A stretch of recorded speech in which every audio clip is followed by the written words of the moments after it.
Mukhang tahimik lang sila, mukhang walang ganap minsan.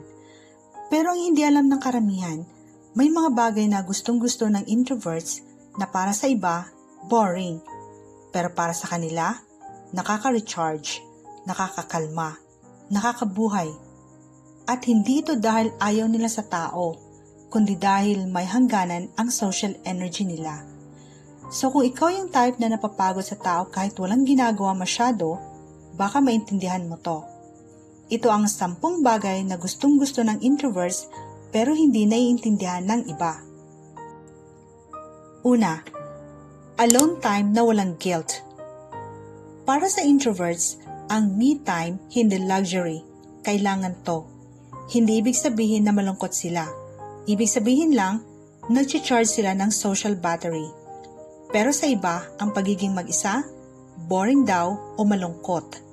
Sa totoo lang, para sa introverts, doon sila bumabalik sa sarili nila.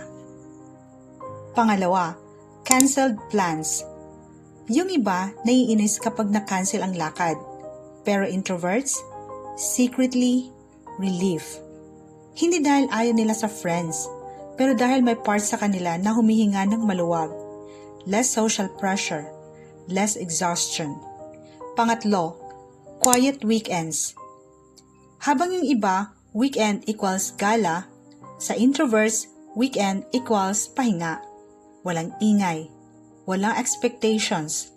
Minsan tulog, minsan movies, minsan tahimik lang. At okay na okay yun sa kanila. Pang-apat, deep conversations. Small talk? Kaya naman, pero nakakapagod. Mas gusto ng introverts yung, kamusta ka talaga? Anong pinagdadaanan mo? Hindi surface level. Gusto nila yung may laman. Kasi for them, connection is greater than conversation. Pang-5, solo errands. Grocery, coffee, lakad. Para sa iba, dapat may kasama. Pero sa introverts, okay na mag-isa. Mas mabilis, mas peaceful. Walang social exhaustion. Pang-6, being the observer. Hindi sila tahimik dahil wala silang napapansin. Tahimik sila kasi marami silang napapansin. Body language, energy, environment. Parang internal scanner lagi ang utak nila. Pang-7, staying in instead of going out. Yung invite na, tara gala. Minsan ang sagot nila, pass muna. Hindi dahil ayaw nila sa tao, kundi dahil ubos na yung energy nila at hindi lahat gets to. Pang-8, minimal social interaction days. May days na okay lang sa kanila na konti lang kausap, konti notifications, tahimik lang.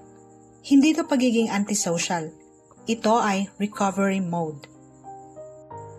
Pang-9, thinking before speaking. Hindi sila mabilis magsalita. Kasi iniisip muna nila kung tama ba ito, necessary ba, may impact ba. So kapag nagsalita sila, usually may weight. And last but not least, pang-10, deep connection with few people. Hindi kailangan maraming kaibigan. Mas mahalaga, konting totoo, konting loyal, konting safe. Mas gusto nila yung maliit na circle pero solid. Kaya kung may kakilala kang introvert, hindi sila mahiyain lang. Hindi rin sila malamig. Minsan, pagod lang sila sa mundo na sobrang maingay. At kung ikaw naman to, hindi ka weird, hindi ka kulang. Baka mas aware ka lang sa energy mo. Mukhang okay sila, pero sa loob, nagcha-charge lang.